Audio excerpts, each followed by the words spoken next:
tappet cover off. Clean the intake, which pretty carboned up. Just needs to be cut back to where these bolts are that hold it down. Poor old Nissan, it's getting lonely over there.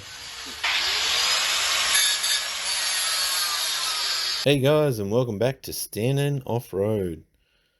Last Sunday we seen Nathan building up the M57 powered patrol motor. Let's go back to Nath's shed and see how he goes with the rest of the build. Hopefully soon we'll have the rest of the parts for this conversion and we'll get this motor in and running out on the trails. Guys, let's get back into this build. We'll hand over to you, Nath.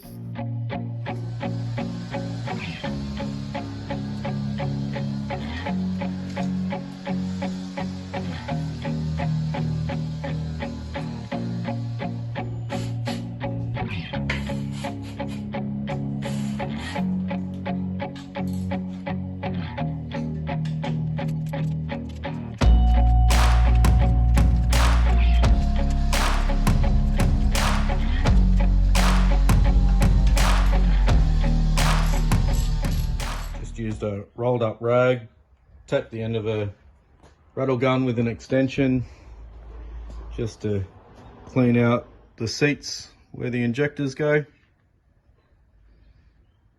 I've done this a couple of times, just thought I'd give it one last clean before putting those injectors in.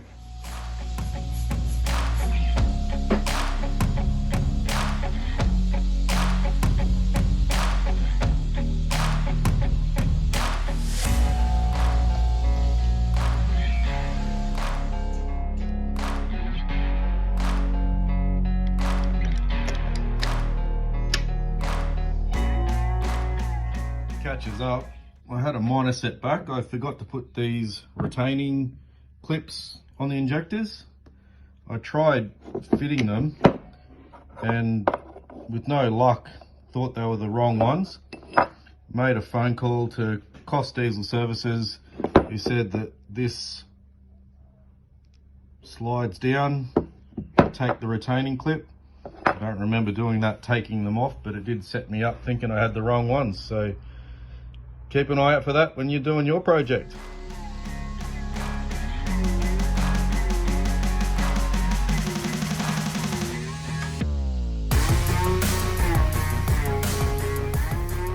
Finally got all the injectors in, tension down, cover plate fit from Fusion Fab, Ash McBain's quality piece.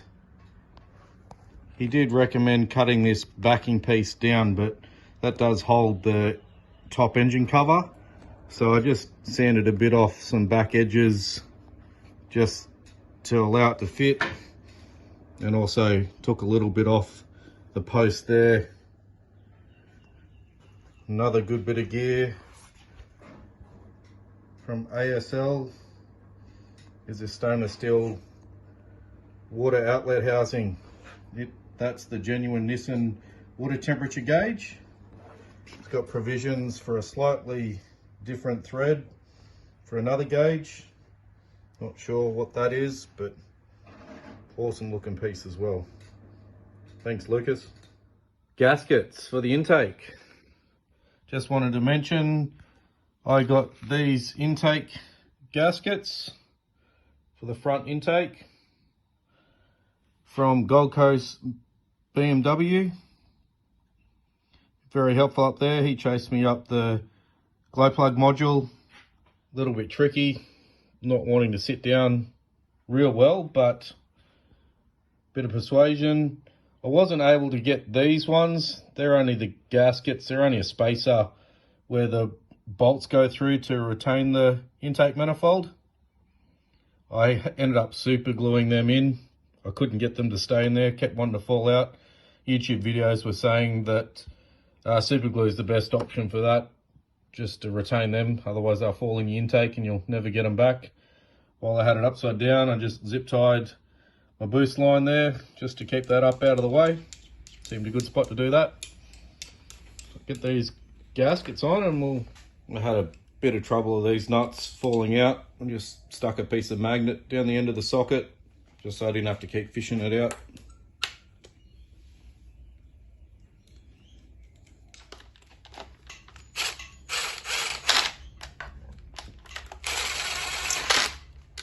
go back through and tension them off in a minute.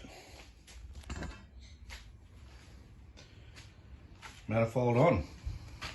Moving over the exhaust side, I've just cleaned up that gasket surface, replaced the studs, Loctited them in. Just in the process of putting the new gaskets on and installing the new manifold.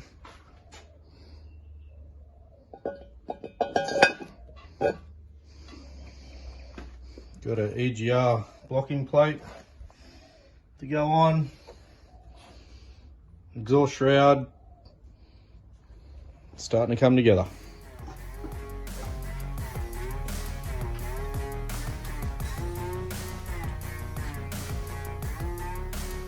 Turbo next.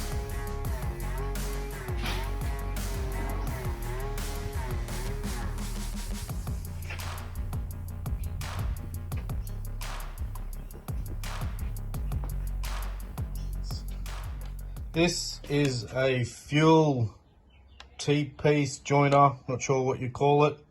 It's original to the BMW. I broke one of the little barbs off the top. That's for the fuel rail spill line. Not sure how to go about replacing that. So what I've come up with, it's a little bit complicated. This is just a box of spare parts that I've had lying around from different projects, probably like you've all got. My idea was to just have a few T-pieces in there just to replicate that. Looks a bit complicated, possibly not the cheapest idea. The biggest problem I had was the return line being so small. Cannot buy barbs that small, so what I've done, stuck this in a drill bit with another barb, female version on the back of it. Used a flat file, just so happened to be the right size. I cut that end off with a hacksaw. You can see maybe the size difference. So that was spinning a little bit smoother in there when I did it.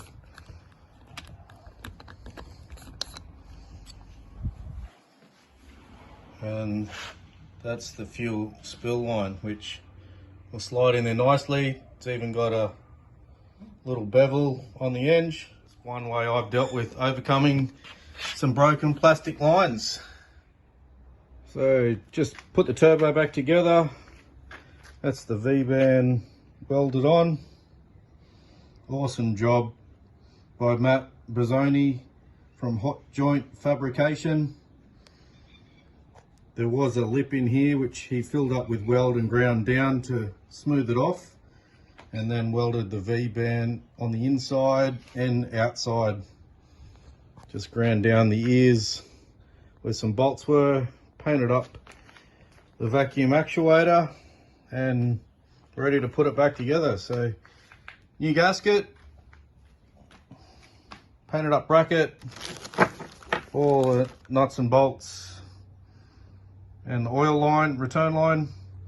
Again, just pays to put stuff in bags, keep together, less chance of losing parts. I have misplaced a few parts, but managed to find them, but far easier if I had labelled them and put them all in a bag. Let's get this turbo on. Well, I thought I was filming that, but apparently not. But that's the turbo on.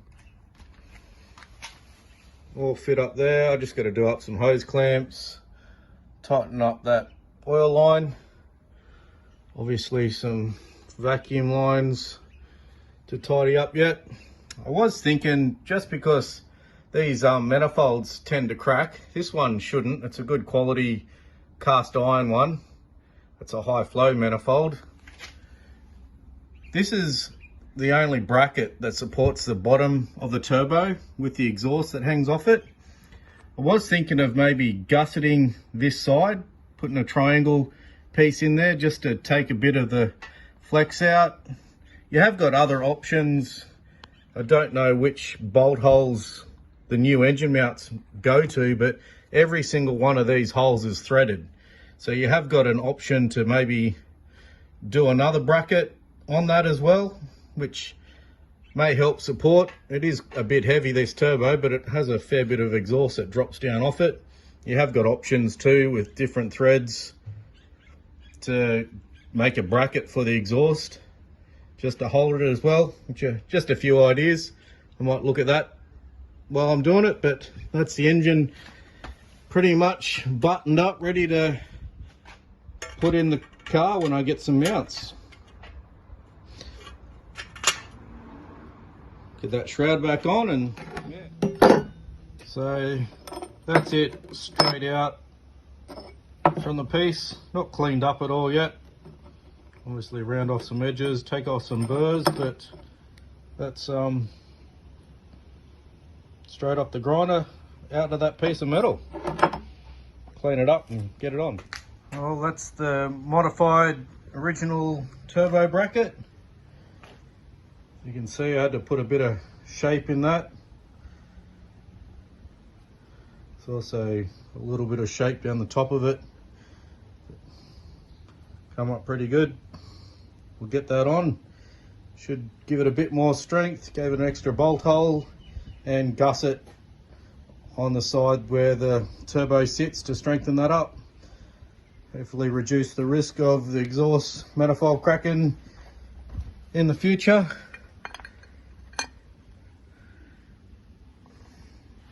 Those bolt holes all still line up. I'll get that bolted on and see what it looks like.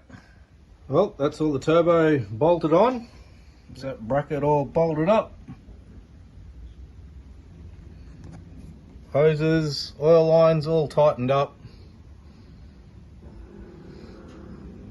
Next challenge, see how that exhaust looks, what options I can come up with.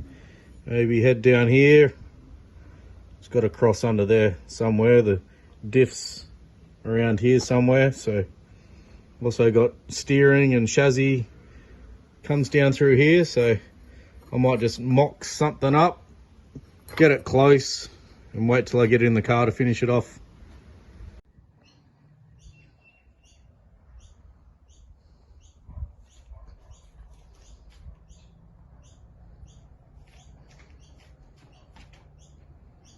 Now you get in there. You there. Get in there. Well everyone, that's a wrap for this week. We're finishing up here with the engine build up. Nate's still got a lot more work to go on this M57 patrol build, and we'll definitely be back next year with the next steps on this build. Next week we're going to have a 2022 highlights reel. Anyway guys, thanks heaps for watching, and we'll catch you on the next one.